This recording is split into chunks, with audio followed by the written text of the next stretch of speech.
In the vast expanse of the Galactic Defense Academy, where the greatest warriors from 1,000 worlds trained to protect civilization itself, there existed an unspoken truth that every instructor whispered in the shadows.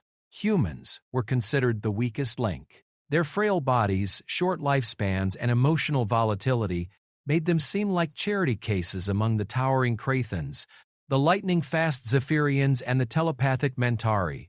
But in the deepest training chambers where only the most elite cadets dared to venture, no fanfare, no glory, no recognition, just results that defied every biological scan, every psychological profile, and every preconceived notion about what her species could accomplish. Her instructors called her average. Her classmates barely noticed her existence. The Academy records listed her as adequate for support roles. They had no idea they were training alongside the most dangerous predator in the galaxy. Her name was Sarah Chen, but soon, very soon, the entire universe would know her only by the combat designation that would make enemies flee and allies weep with relief: Ghost. This is the story of how humanity's greatest weapon remained hidden in plain sight, until the day the galaxy's darkest threat forced her to step out of the shadows and reveal what it truly meant to be human in a universe that had forgotten why Earth's children were called the apex predators of their world. The morning bells of Galactic Defense Academy rang across the crystalline spires of Nexus Prime, their harmonious chimes designed to inspire hope and unity among the diverse species, training to become the galaxy's protectors. Sarah Chen barely heard them as she completed her third unauthorized night training session in the abandoned Section 7 chambers. While her fellow cadets slept in their comfortable dormitories, she had been practicing movements that would have terrified her instructors had they witnessed them. Every strike was calculated to disable rather than kill, every step designed to make no sound. The ancient human martial arts her grandmother had taught her, combined with modern military techniques she had studied obsessively, created something entirely new, something deadly. As the first light of Nexus Prime's twin suns filtered through the training facility's windows, Sarah wiped away the sweat and headed to her assigned quarters. Her roommate, a 7-foot-tall Krathan named Zektar, was already preparing for the day with the methodical precision his warrior race was famous for. His scales gleamed like polished armor as he performed his morning combat forms, each movement designed for maximum intimidation and force. "Another restless night, small human?" Zektar's voice rumbled like distant thunder. Despite his fearsome appearance, he had grown fond of his quiet roommate over their 6 months together. "You should sleep more. Today brings the quarterly combat evaluations." Sarah nodded politely, gathering her academy uniform. The standard issue gear looked comically oversized on her 5'4" frame, another reminder of how the Academy's equipment was designed for larger, stronger species. "I'll be fine, just reviewing strategy notes." Zektar's golden eyes studied her with curiosity. In all their time as roommates, he had never once seen her studying. She attended lectures, completed assignments with unremarkable efficiency, and seemed to drift through academy life like a ghost. Yet something about her unsettled him in ways he couldn't articulate. Perhaps it was how she never seemed truly asleep, even when lying still in her bunk, or the way she sometimes looked at their instructors during combat demonstrations, as if she was seeing weaknesses invisible to everyone else. "Strategy is important," he agreed, "but strength matters more. The Void Reapers won't be defeated by clever thinking alone." The Void Reapers. Even mentioning their name sent a chill through the Academy. 3 months ago, an entire star system had gone dark, its planets stripped of all life by an enemy that appeared without warning and vanished just as quickly. The Galactic Council's best military minds were baffled by the precision and ruthlessness of the attacks. It was why the Academy had accelerated its training programs, pushing cadets harder than ever before. Sarah dressed quickly and made her way to the main training complex. The corridors buzzed with nervous energy as hundreds of cadets from dozens of species prepared for their evaluations. Conversations flowed in a dozen languages, but the topic was universal. Who would rank highest, who would be selected for advanced combat training, and who would be relegated to support roles. In the human section, the atmosphere was notably different. While other species discussed strategy and technique, the 23 human cadets seemed resigned to their fate. Humanity had been part of the Galactic Federation for only 50 years, and their reputation as warriors was practically non-existent compared to races that had been perfecting combat for millennia. "Let's just try not to embarrass ourselves too badly," muttered James Rodriguez, a stocky human from the Luna colonies. He was considered the most promising human cadet, having scored in the top 30% in marksmanship and tactics. "Maybe if we're lucky, we'll get assigned to ship maintenance or communications." The group laughed, but it was bitter laughter. They all knew the statistics. In the Academy's history, only 2 humans had ever graduated in the top combat tier, and both had been assigned to rearguard positions where their emotional instability wouldn't compromise mission effectiveness. Sarah listened to the conversation but said nothing. She had learned long ago that drawing attention to herself only led to unwanted questions. Better to remain invisible, unremarkable, forgettable.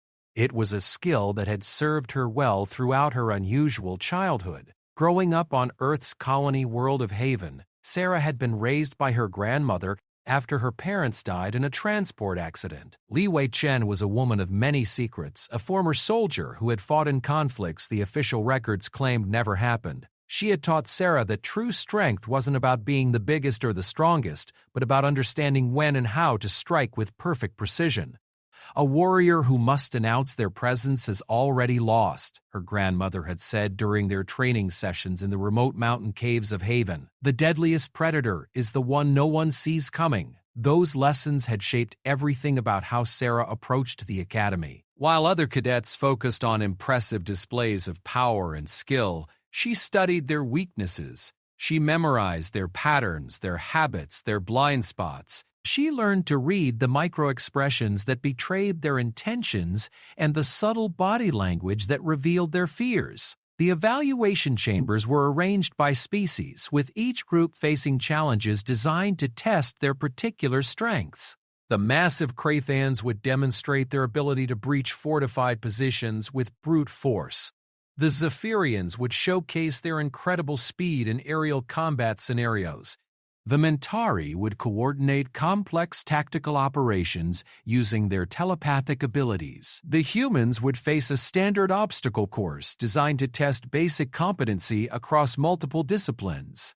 As Sarah approached the human evaluation chamber, she caught sight of the other species' tests through the observation windows. A Krathan cadet named Mordak was systematically destroying a series of defensive barriers with his bare hands, each blow generating thunderous impacts that shook the entire facility. In another chamber, a Zephyrian moved so fast she was barely a blur, weaving between laser grids and targeting systems with supernatural grace. Impressive, aren't they? Sarah turned to find Instructor Valesh observing her.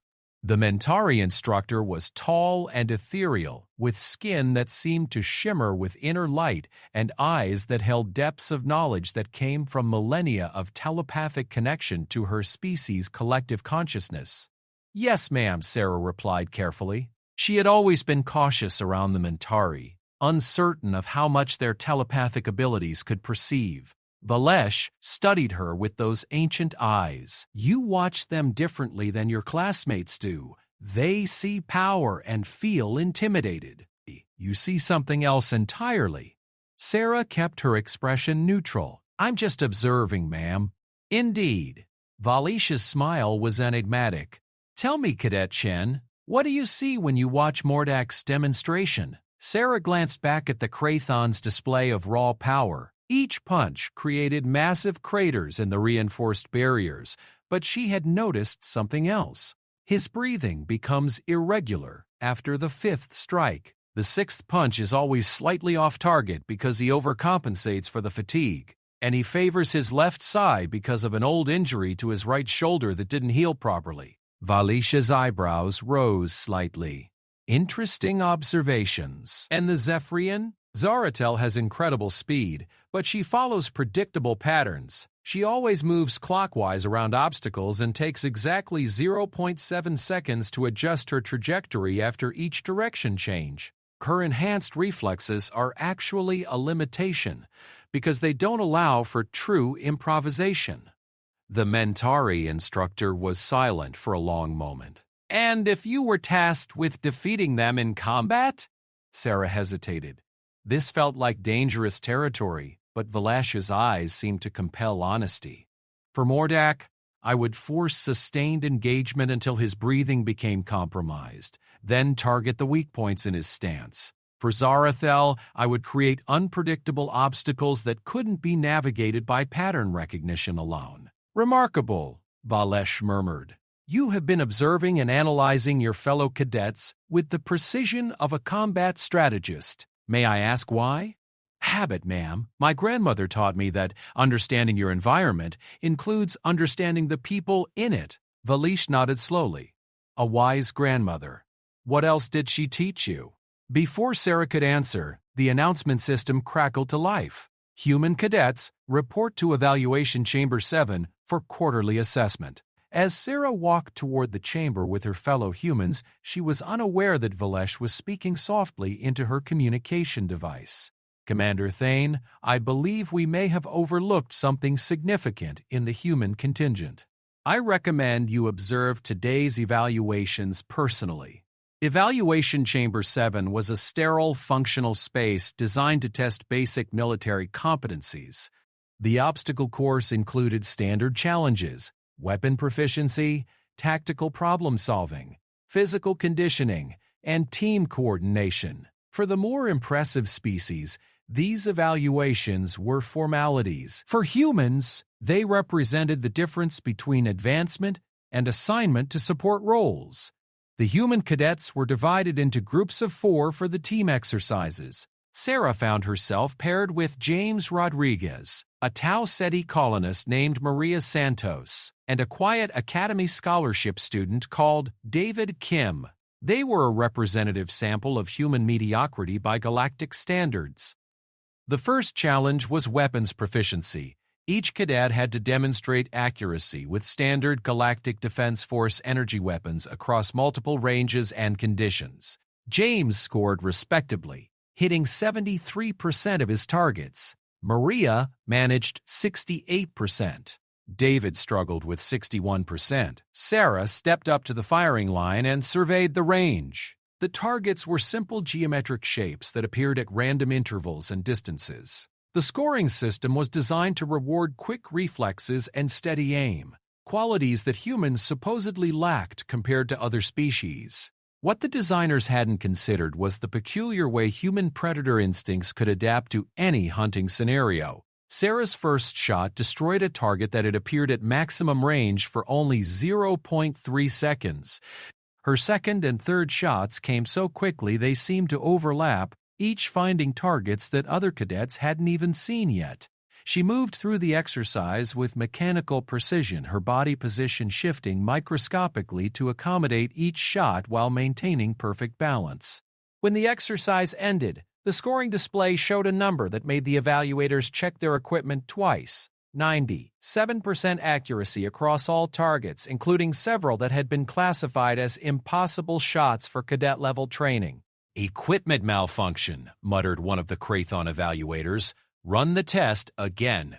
Sarah's second run scored 98%. She had intentionally missed 2 shots to avoid drawing attention to the fact that she could have achieved perfect scores without significant effort. The tactical problem-solving exercise proved even more revealing.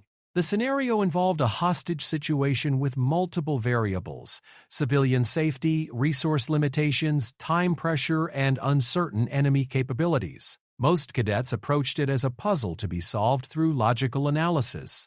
Sarah approached it as a predator selecting the most efficient kill. Her solution was elegant in its simplicity. Instead of attempting to breach the hostile position or negotiate for hostage release, she identified 17 separate vulnerabilities in the enemy's setup that could be exploited through misdirection and precise timing. Her tactical plan could neutralize all threats while ensuring 0 civilian casualties, and it could be executed by a single operative with minimal equipment. The evaluators stared at her submission for several minutes before one finally spoke. Cadet Chen, this tactical analysis shows a level of strategic thinking typically associated with advanced officer training. Where did you learn these concepts? Personal study, sir. I read a lot of historical military texts. It wasn't entirely a lie. She had read extensively about military history, but her real education had come from her grandmother's practical lessons about how predators think, move, and strike. The physical conditioning test was designed to measure raw athletic ability. Humans consistently scored in the lower percentiles, their biological limitations evident when compared to species evolved for different environmental pressures. Sarah approached the course with the same methodical precision she applied to everything else.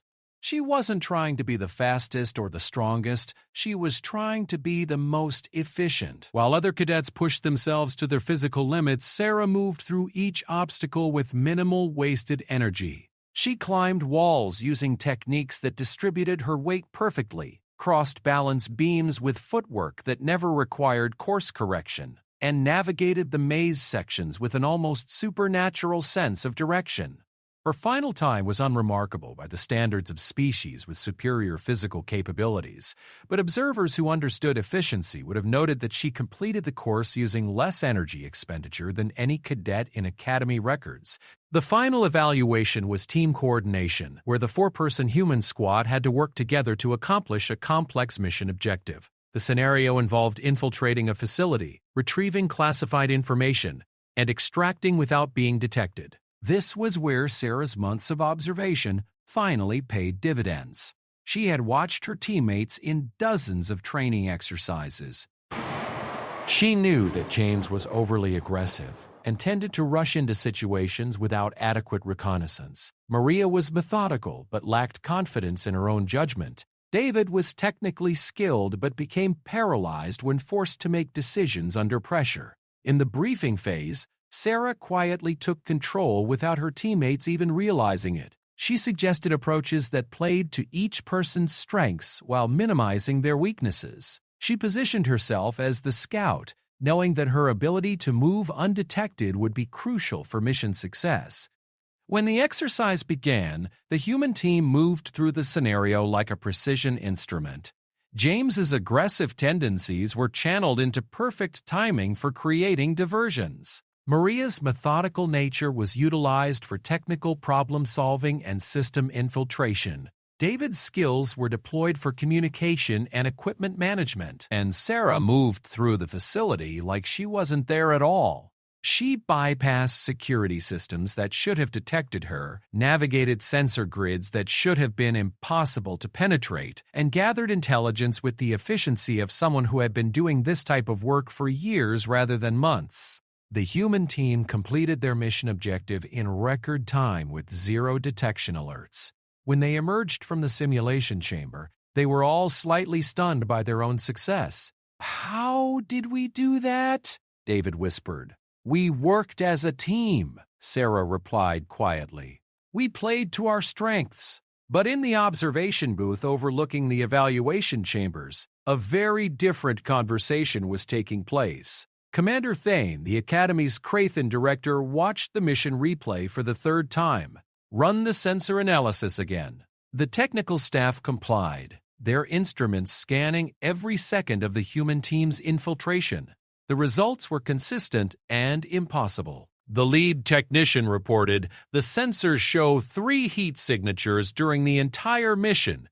There should have been 4. Equipment failure? Negative, sir." All systems were functioning normally. The sensors simply couldn't detect the 4th team member once the mission began. Commander Thane's golden eyes narrowed. "Which team member?" "Chen, Sarah." Human female, age 19 standard years. According to our records, she scored in the acceptable range for all individual tests. "Show me her individual evaluations again." As the data scrolled across the screens, a picture began to emerge that defied everything the Academy's instructors thought they knew about human capabilities.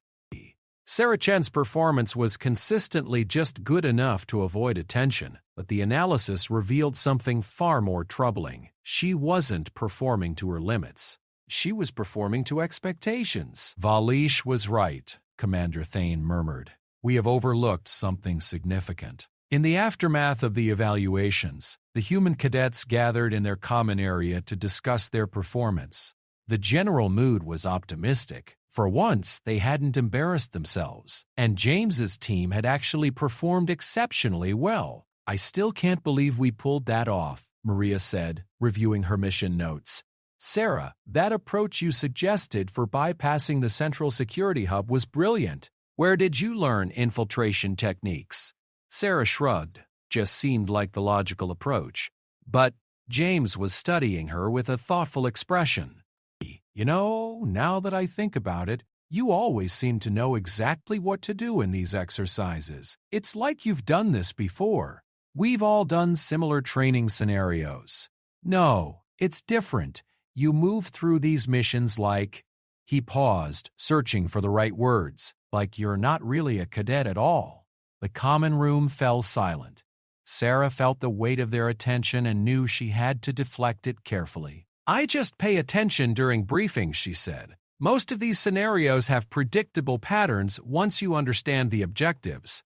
It was enough to satisfy her classmates, but Sarah knew she was walking an increasingly dangerous line. Her abilities were becoming harder to hide, especially as the training exercises grew more complex and her instincts took over. That night, as she lay in her bunk listening to Zektar's steady breathing, Sarah considered her options. The Academy was becoming suspicious, and her fellow humans were starting to notice her capabilities. She could continue hiding her skills, graduate as an unremarkable support specialist, and spend her career in obscurity. Or she could prepare for the day when hiding was no longer possible. In the darkness of the dormitory, Sarah began to plan for a future where the galaxy might finally see what a human predator was truly capable of. She didn't know that in 3 weeks the Void Reapers would make that decision for her.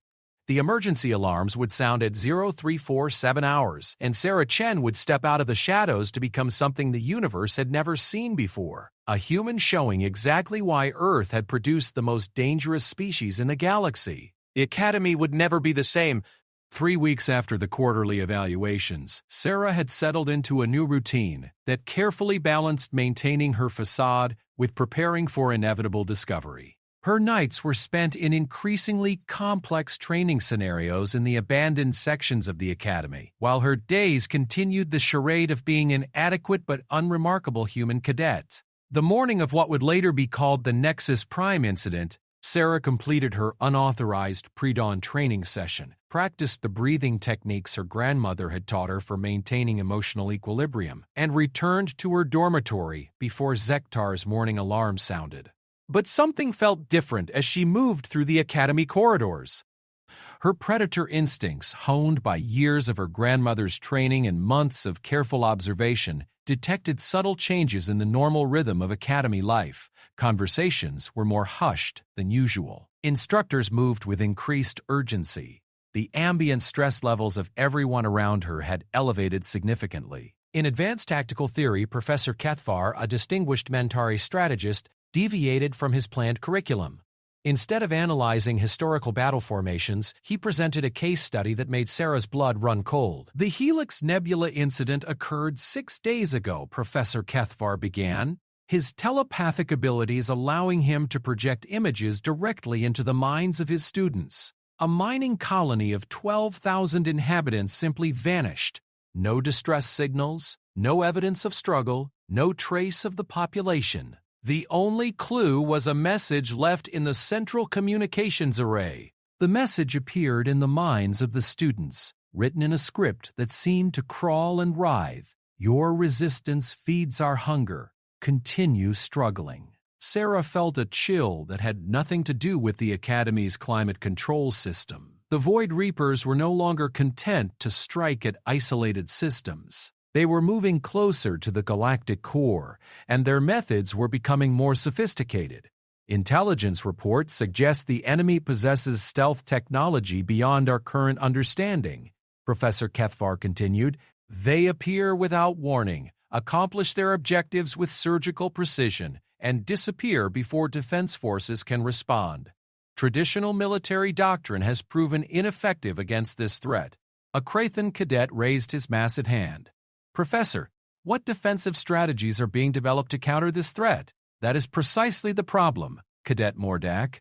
The enemy's capabilities are so advanced that our strategists have been unable to develop effective countermeasures. They fight like nothing we have encountered before. Sarah's mind raced as she processed this information. The description of the Void Reaper's tactics reminded her of something her grandmother had once said. The most dangerous enemy is the one who fights like a predator, while everyone else follows the rules of civilization.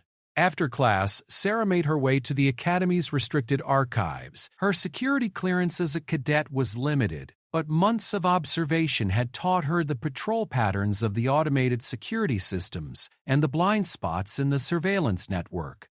Moving through the archives like a ghost, she accessed files that painted an increasingly disturbing picture. The Void Reapers had struck 17 systems in the past 4 months. Each attack followed a similar pattern: sudden appearance, total communication blackout, complete elimination of all life, and disappearance without trace. But Sarah noticed details that the official reports had missed. The timing of the attacks followed a pattern that suggested the enemy was gathering intelligence about their targets well in advance. The precision of their strikes indicated intimate knowledge of planetary defenses and population centers. Most telling of all, they seemed to be testing the response capabilities of different Galactic Defense Force units. Sarah realized with growing horror that the Void Reapers were not randomly raiding systems. They were conducting a systematic intelligence-gathering campaign, preparing for something much larger. Her analysis was interrupted by the soft whisper of footsteps in the corridor outside. Sarah instantly shifted into what her grandmother had called ghost mode, becoming perfectly still and silent while simultaneously calculating 3 different escape routes. The footsteps belonged to someone trying to move quietly, but lacking the training to do so effectively. The archive door slid open, revealing Instructor Valesh. The Mentari's ancient eyes swept the room, and for a moment Sarah was certain she had been detected. But Valesh's gaze passed over her hiding position without pause. "Curious," the instructor murmured to herself.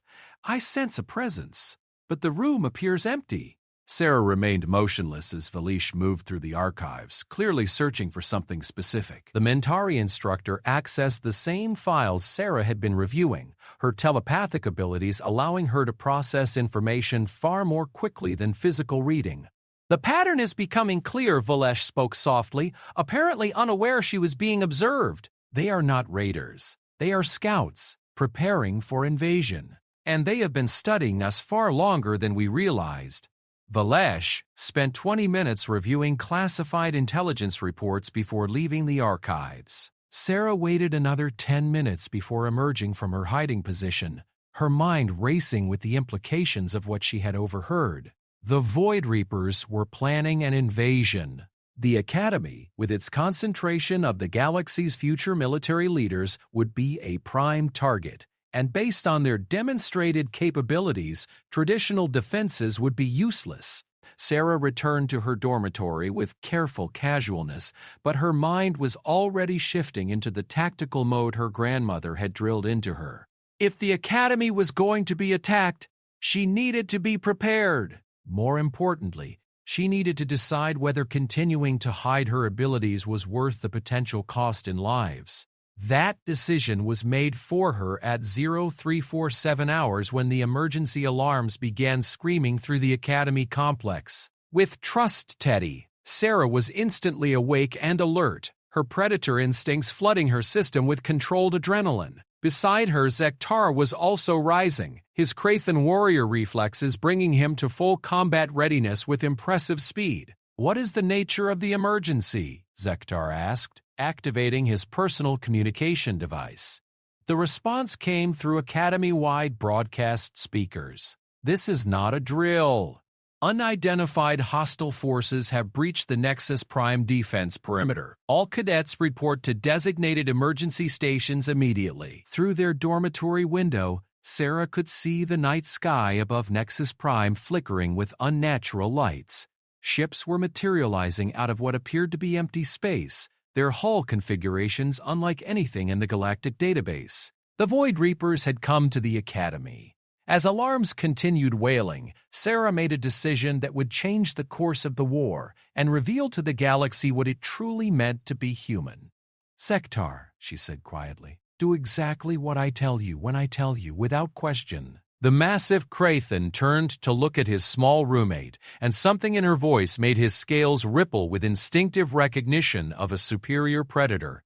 Sarah, what? The Academy's defenses will fail within 30 minutes, she continued, moving to her equipment locker with fluid efficiency. The enemy has been studying our capabilities for months. They know exactly how we will respond, and they have planned countermeasures for every standard defense protocol. Sarah began assembling gear with practiced speed, selecting items that seemed random but formed a coherent toolkit in the hands of someone who understood asymmetric warfare.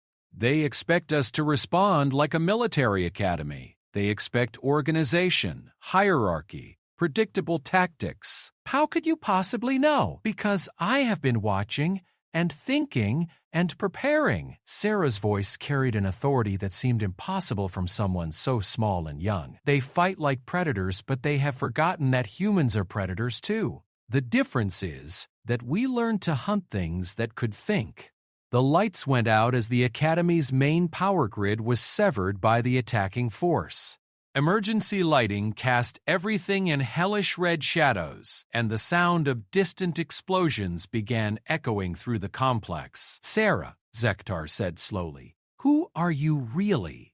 She looked at him with eyes that seemed far older than her 19 years. I am what my grandmother trained me to be. A ghost, a predator.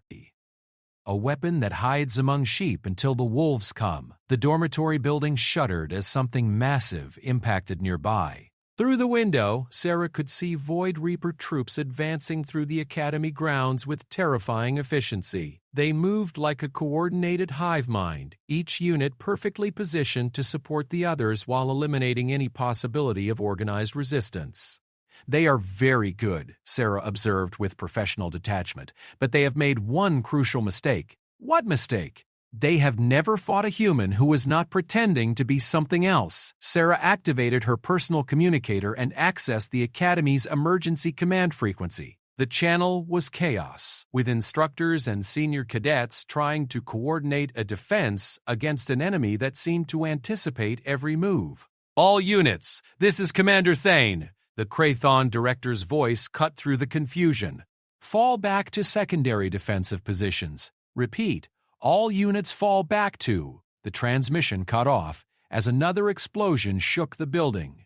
Sarah switched to a different frequency, one that officially didn't exist but which she had discovered during her months of careful observation. It was the secure channel used by the Academy's special operations instructors, the ones who trained cadets selected for intelligence and reconnaissance work. Ghost actual to any surviving command authority, she spoke into the communicator with calm professionalism. A moment of stunned silence followed before Instructor Valesh's voice responded.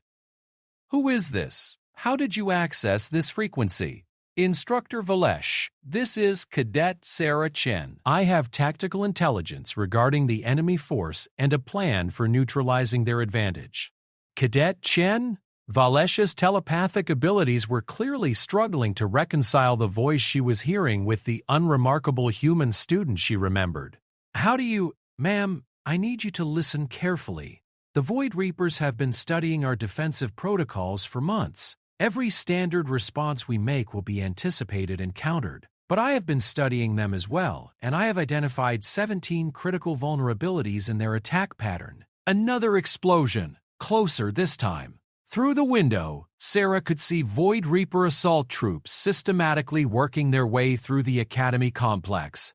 They moved with mechanical precision, each soldier positioned to provide maximum fire coverage while advancing toward strategic objectives. What do you propose? Valesh asked. Give me operational authority over any personnel you can contact. I am going to show them what it means to hunt a predator that has been hiding among prey.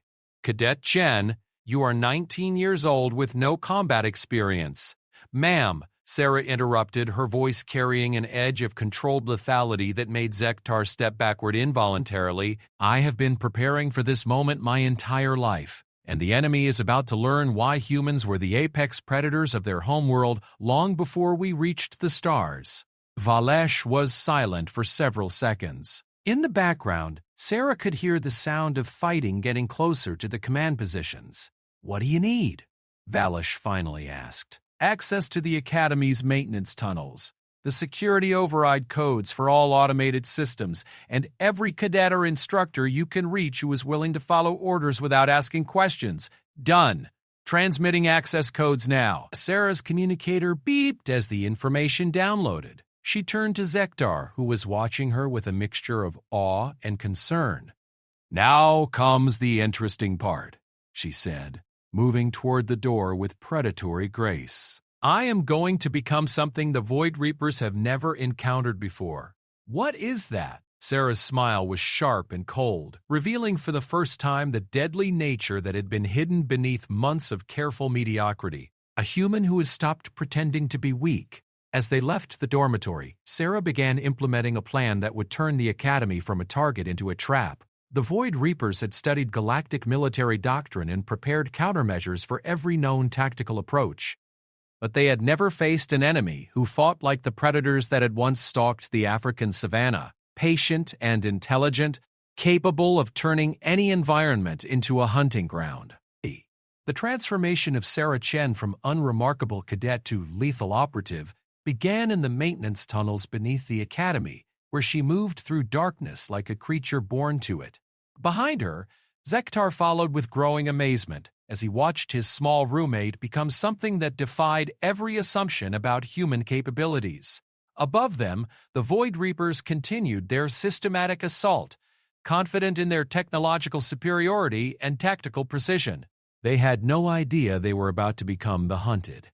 The maintenance tunnels beneath Galactic Defense Academy stretched for kilometers, a forgotten network of passages designed for automated systems maintenance and emergency evacuation.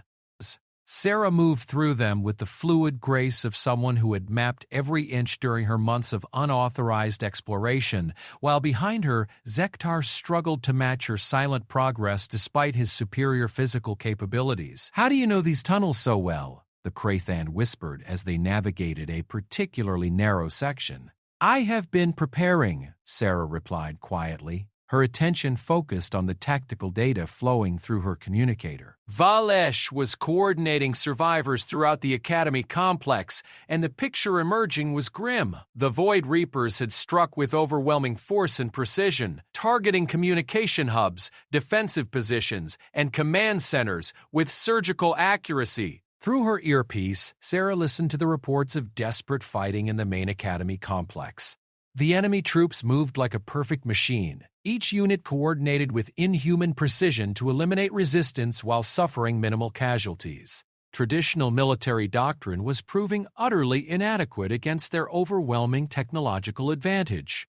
"Ghost Actual," Valesh's voice crackled through the secure channel. "We have 17 instructor positions still operational and 43 cadets in scattered groups. Enemy forces have taken the main complex and are systematically clearing secondary positions." "Acknowledged," Sarah responded. "Patch me through to all available personnel." A moment later, her communicator was linked to every surviving member of the Academy's defense force. The channel erupted with overlapping voices reporting casualties, ammunition shortages, and requests for orders that no one seemed able to provide. "All stations, this is Ghost Actual." Sarah spoke with calm authority that cut through the chaos. "Cease current defensive operations immediately and prepare for new tactical instructions." The channel fell silent except for the background noise of ongoing combat. "Sir," a voice identified as Senior Cadet Marcus Webb, one of the Zephyrian speed specialists. "With respect, we don't recognize that call sign. Who is issuing these orders?"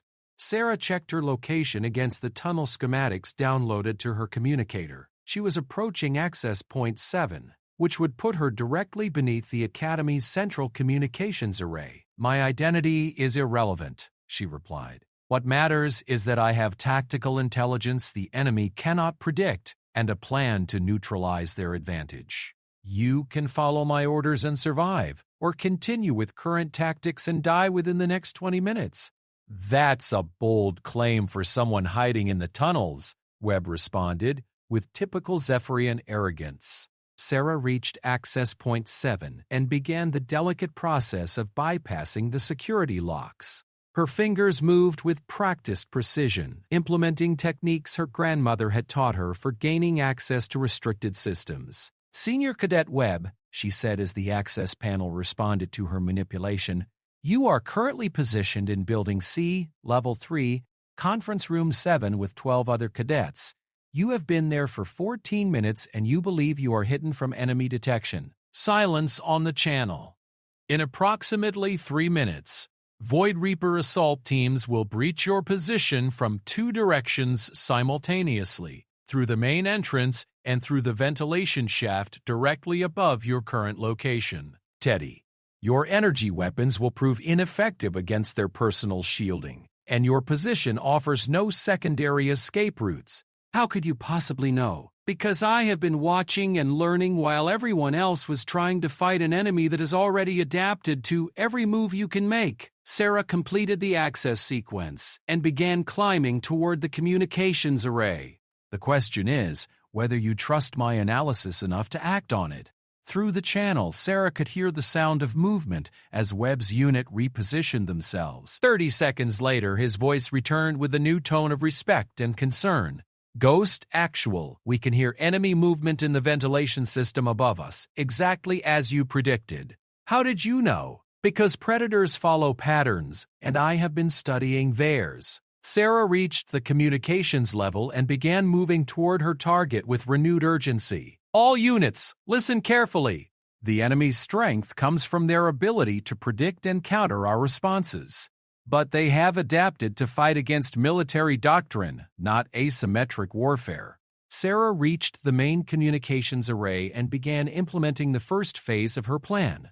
Instead of trying to restore communication with the broader Galactic Defense Force, she began systematically infiltrating the Void Reaper's own communication network. "Beginning intelligence infiltration," she reported to Valesh on a private channel. "I need 7 minutes of uninterrupted access." "Understood. What can we do to support your operation?" Sarah's fingers flew across the communication console, implementing infiltration techniques that combined human intuition with advanced technical knowledge.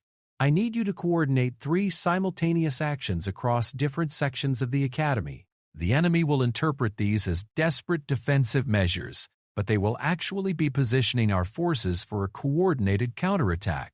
As she worked, Sarah began issuing specific instructions to the scattered Academy personnel. Her orders seemed random and even counterproductive to traditional military thinking, but they were based on a deep understanding of how the Void Reapers had organized their assault. "Team 7, abandon your defensive position and move to the agricultural laboratory," she commanded. "Team 12, retreat from the armory and relocate to the Student Recreation Center. All instructor groups fall back to minimum safe distance and prepare for facility-wide power restoration." "Those positions have no tactical value," protested one of the Krathan instructors. "We will be trapped with no defensive capabilities." "Correct," Sarah replied as her infiltration of the enemy communication system began yielding intelligence data. "The enemy expects us to fight for tactical positions. Instead, we are going to let them occupy exactly the positions we want them to have." Through the hijacked communication feeds, Sarah was gaining unprecedented insight into the Void Reaper's operational methods. What she discovered confirmed her worst fears and opened up possibilities she had never imagined. The Void Reapers were not just technologically advanced, they were collectively intelligent, sharing sensory data and tactical analysis in real time across their entire force. Each individual soldier was essentially a node in a distributed consciousness that could adapt to threats faster than any traditional military unit. But Sarah also discovered something the enemy had not anticipated. Their collective intelligence was dependent on constant communication synchronization. If that synchronization could be disrupted at precisely the right moment, their overwhelming coordination would become a crippling vulnerability. "Valish," Sarah spoke urgently into her communicator, "I need you to prepare for emergency power shutdown across the entire Academy complex. When I give the signal, Cut all power for exactly 47 seconds, then restore on my mark. That will disable our own defensive systems as well. Yes, it will.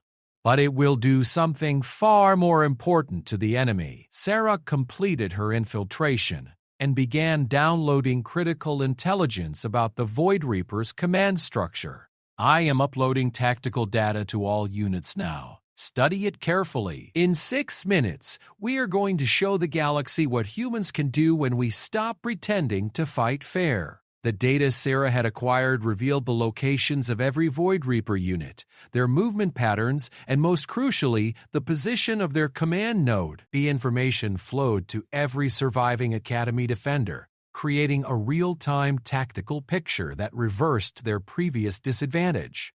Impossible, breathed Senior Cadet Webb. This intelligence is more detailed than anything our sensors could provide. How did you... I convinced their communication system to share data with me, Sarah replied with grim satisfaction. The enemy's greatest strength is about to become their greatest weakness. Sarah began climbing back through the access tunnel system, heading toward her next objective. She had spent months learning the Academy's layout not just as a student, but as someone who understood that any environment could become a battlefield. All teams, prepare for Phase 2, she commanded. When the power goes down, you will have exactly 47 seconds of total darkness. The enemy will be temporarily blinded by the loss of their coordination network. Use that window to reach your assigned positions. What happens after 47 seconds? Asked one of the instructors. After 47 seconds, Sarah's voice carried a cold edge that made hardened military veterans feel a chill of recognition. We stop running from predators and remind them that humans are the most dangerous predators in the galaxy. As Sarah moved through the tunnels toward the Academy's main power distribution center, she could hear the sound of fighting intensifying above. The Void Reapers were pressing their advantage. Confident that victory was imminent, they had no way of knowing that their enemy had just transformed from a scattered collection of students and teachers into something far more dangerous. A coordinated hunting pack led by a predator who had been hiding among them. 2 minutes to power shutdown, Sarah announced.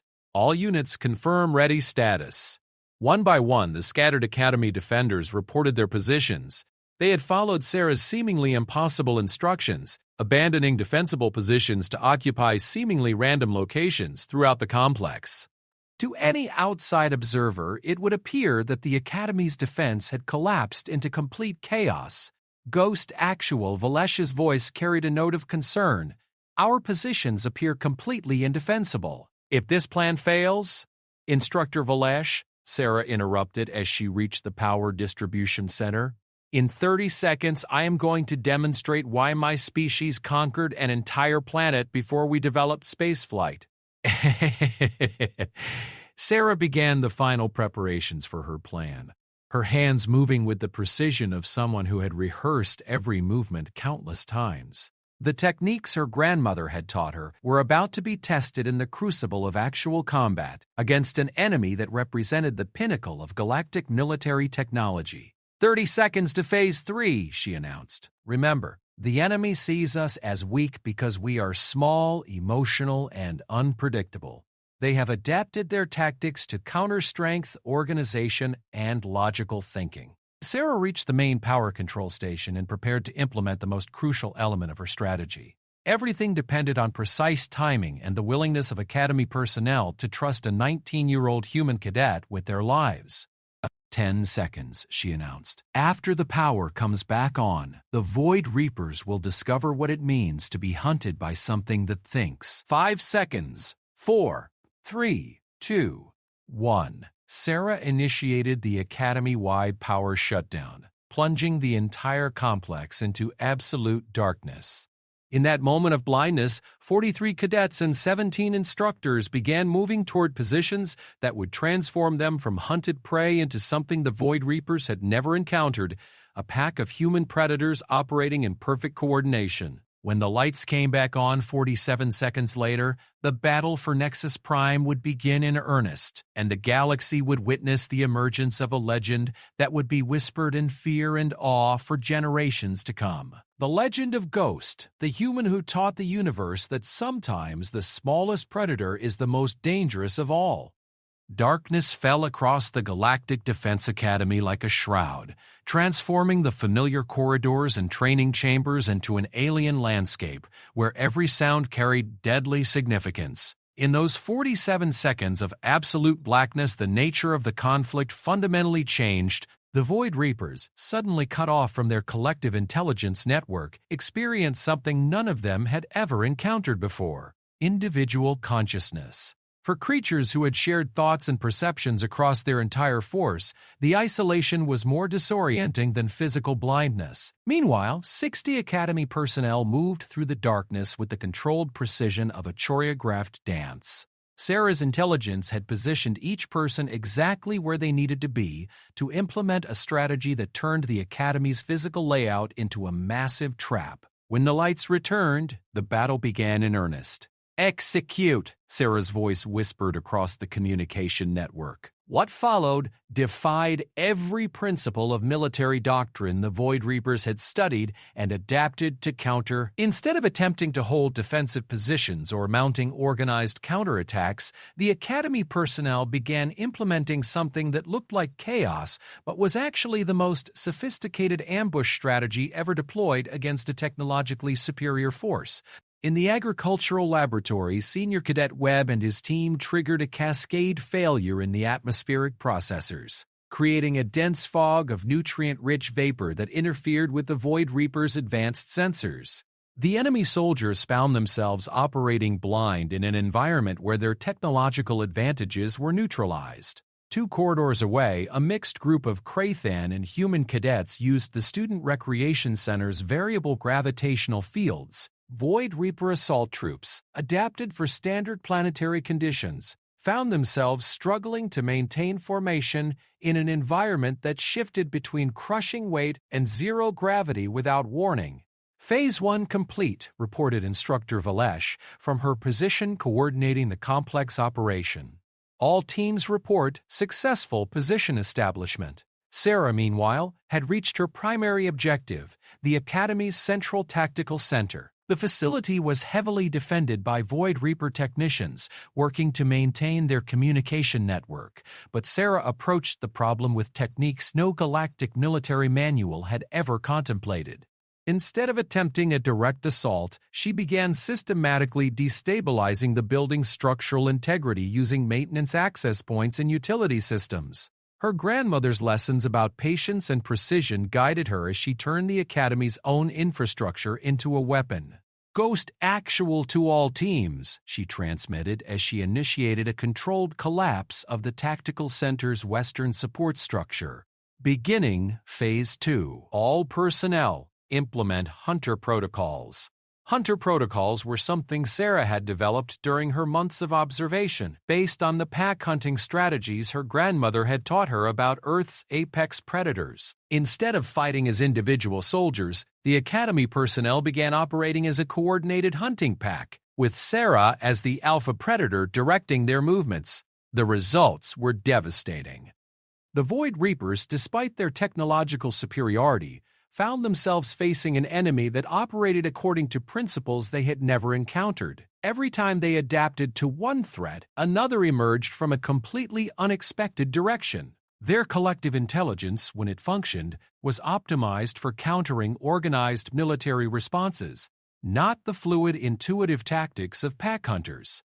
Team 7, pressure from the north, Sarah commanded as she monitored the tactical situation through hijacked enemy communications. Team 12, cut off their retreat through the eastern corridor. Instructor Kralith, your unit has 10 seconds to reach flanking position before the enemy realizes their communication hub is compromised. A Krathan instructor, a veteran of 3 interstellar conflicts, moved his unit into position with professional precision. But even he was amazed by the accuracy of Sarah's tactical intelligence and the effectiveness of her unconventional strategy. "How is she coordinating all of this?" he asked Balash on a private channel.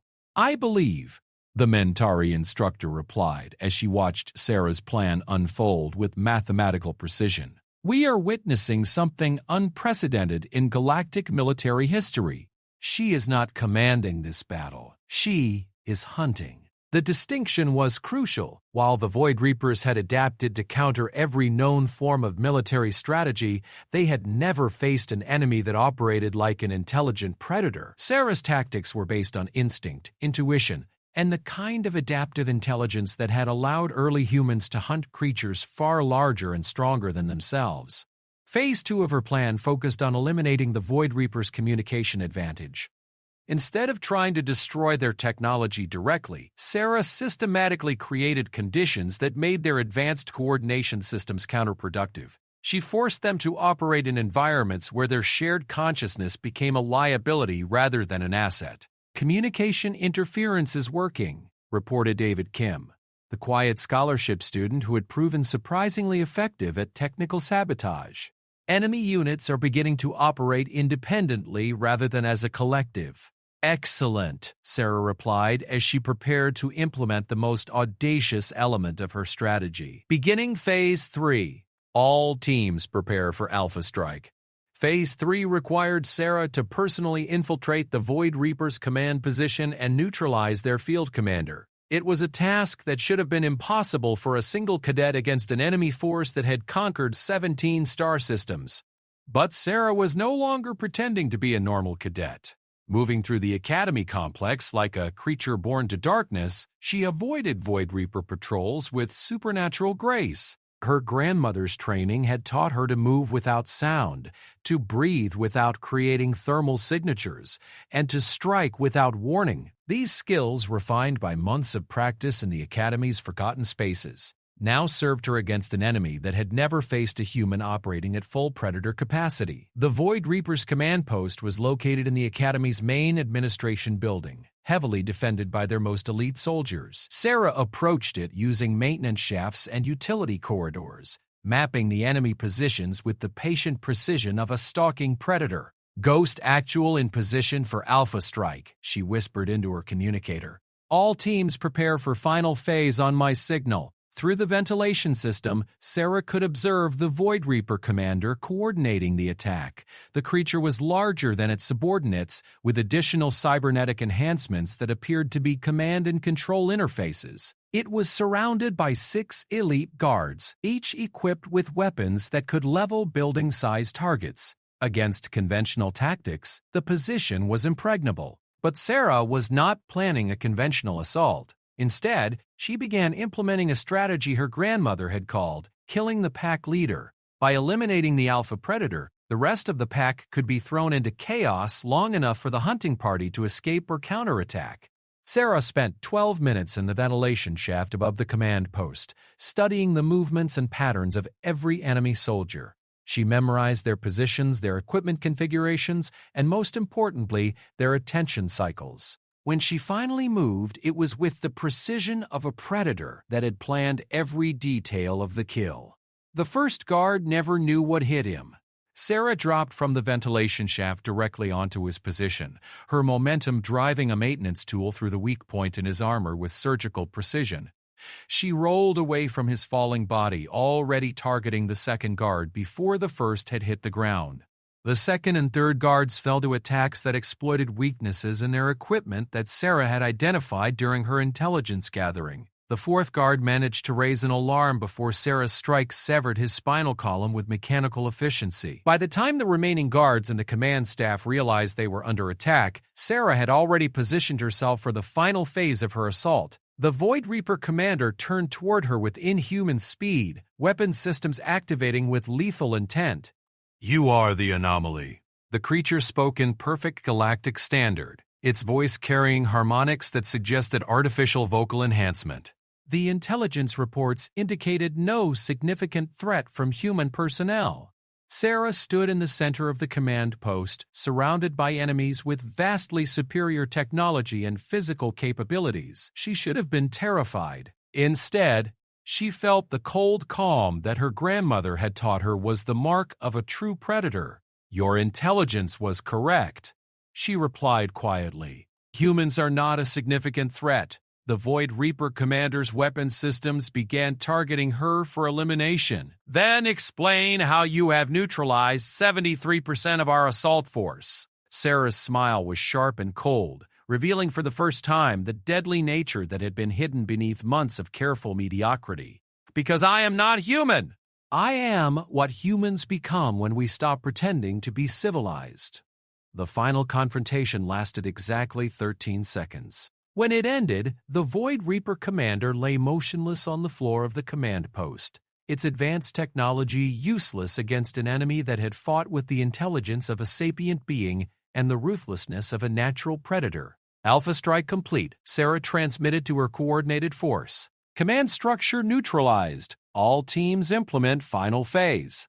With their command hierarchy destroyed and their communication network compromised, the remaining Void Reaper forces found themselves facing an enemy that had transformed from desperate defenders into efficient killers. The Academy personnel, guided by Sarah's tactical intelligence and operating with pack coordination, systematically eliminated the remaining threats. The battle for Nexus Prime ended 6 hours after it began, with the complete destruction of the Void Reaper assault force and 0 friendly casualties. It was a military victory that defied every principle of warfare that the galaxy had developed over thousands of years of interstellar conflict. In the aftermath, as Academy personnel began securing the complex and treating their wounded, a new understanding began to emerge about what had actually transpired. The galaxy had witnessed something unprecedented, a human operating at the full capacity of her species' predatory potential. Commander Thane, who had survived the battle from his fortified command bunker,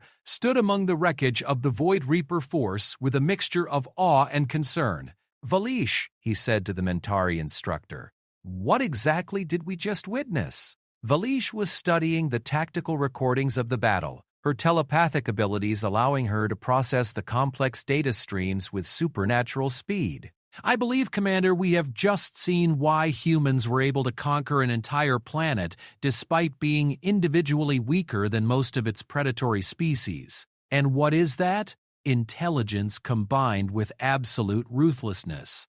Humans are not just predators. They are predators capable of developing tools, strategies, and coordination that multiplies their individual capabilities exponentially." As dawn broke over Nexus Prime, Sarah Chen stood in the Academy's central plaza, still wearing her cadet uniform, but no longer bothering to hide the deadly competence that had been concealed for so long. Around her, personnel from across the galaxy were beginning to understand that everything they thought they knew about humans had been catastrophically wrong. The legend of Ghost had begun, and the galaxy would never be the same. The communication array at Nexus Prime crackled to life as news of the impossible victory spread across the galaxy at faster-than-light speeds. Within hours, every major world in the Galactic Federation was analyzing the tactical recordings from the Academy's defense, trying to understand how a single human cadet had orchestrated the complete destruction of a Void Reaper assault force. Sarah stood in the Academy's damaged command center, fielding communication requests from military commanders, political leaders, and intelligence agencies who demanded explanations for what they had witnessed. She answered their questions with the same quiet precision she had used to coordinate the battle, but each response only deepened the mystery of who she really was.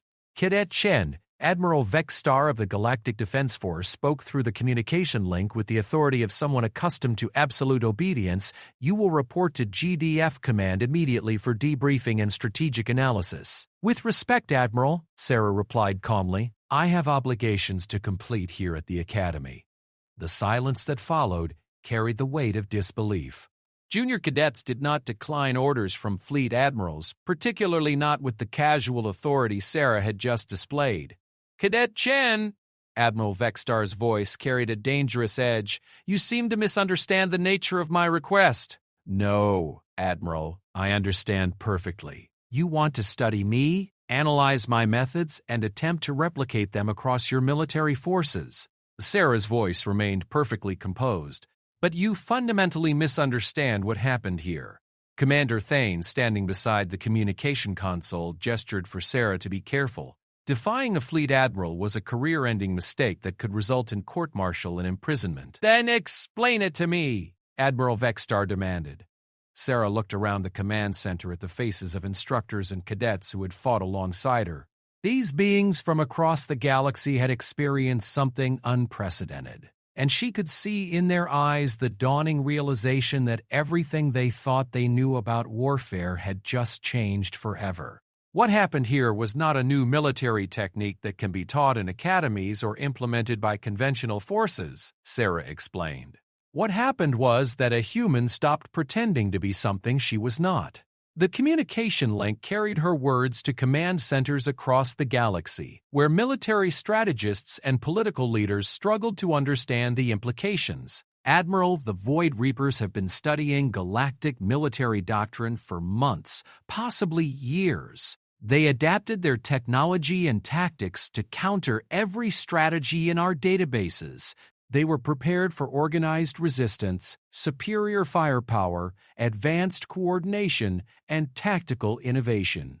Sarah moved to the main tactical display, which still showed the aftermath of the battle. The precision of the Void Reaper defeat was evident in every detail of the recording, but they were not prepared for an enemy that fights like an intelligent predator. They had no countermeasures for pack hunting tactics, asymmetric warfare based on environmental manipulation, and coordination strategies that rely on intuition rather than technology.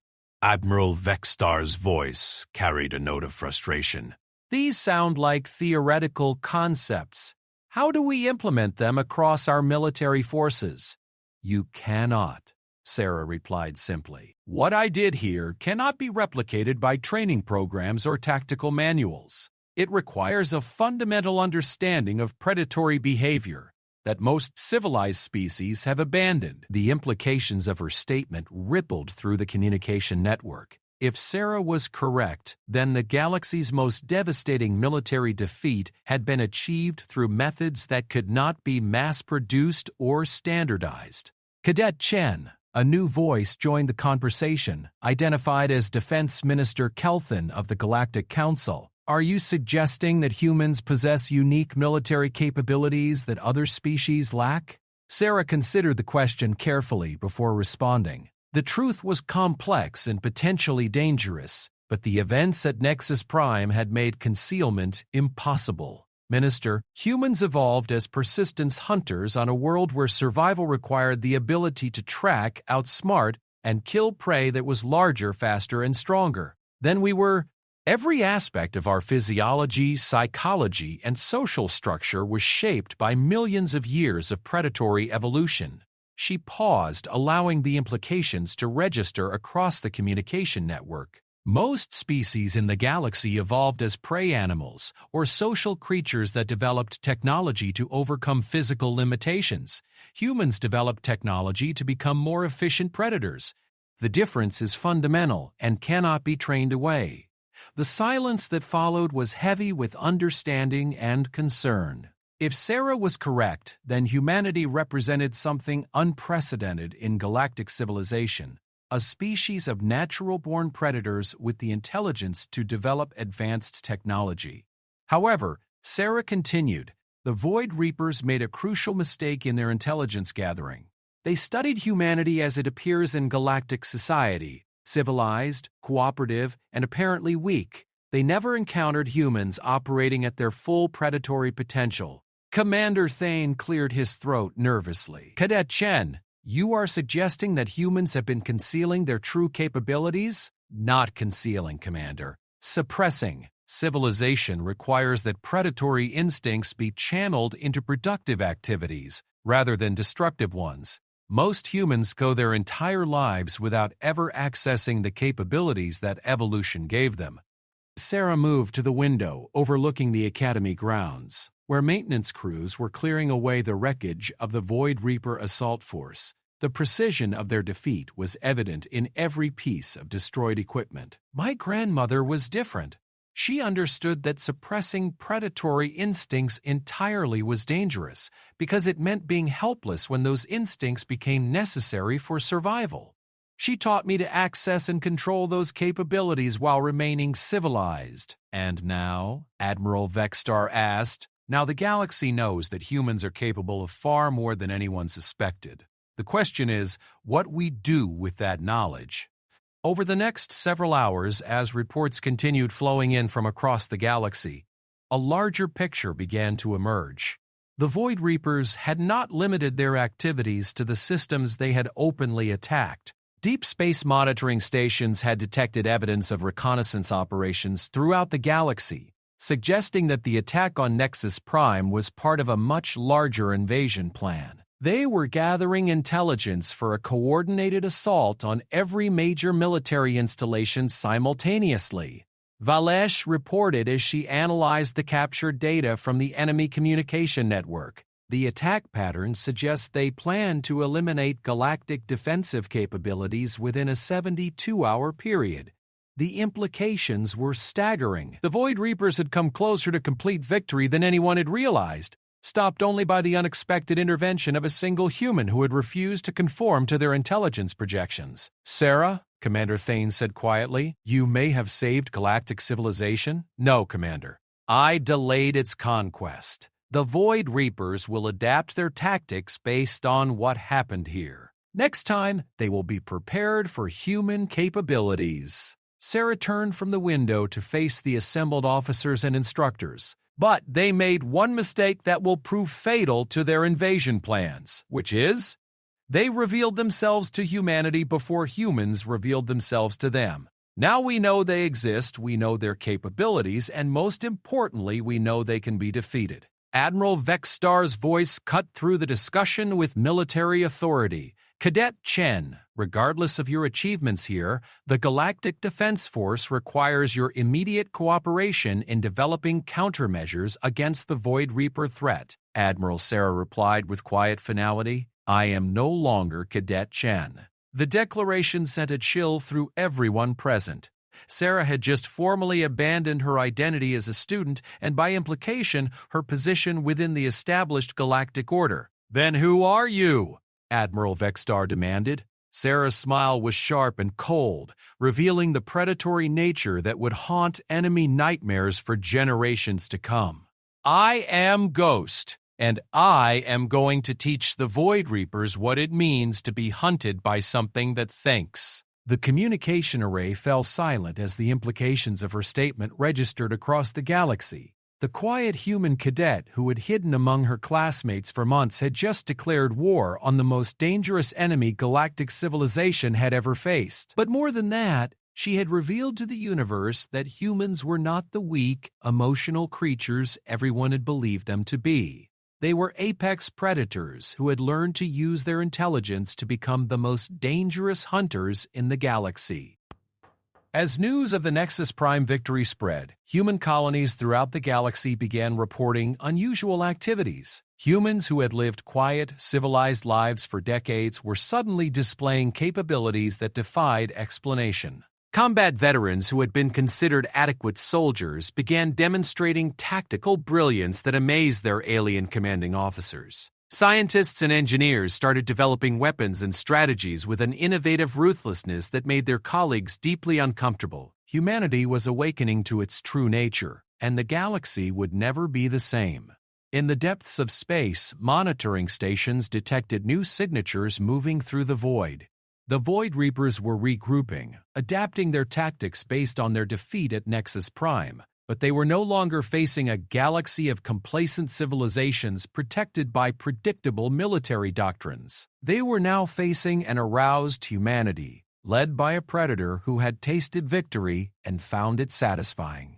The war for galactic survival was about to begin in earnest, and at its center stood a 19-year-old human who had transformed from an unremarkable cadet into the most dangerous individual in known space. Sarah Chen was gone, consumed by the emergence of something far more dangerous and necessary. In her place stood Ghost, the apex predator who would teach the galaxy what it truly meant to be human when the sheep's clothing was finally discarded. The legend had begun, and the universe would tremble before it was finished. Silent and unseen at the Academy, her combat name suddenly dominated the airwaves. Best HFY.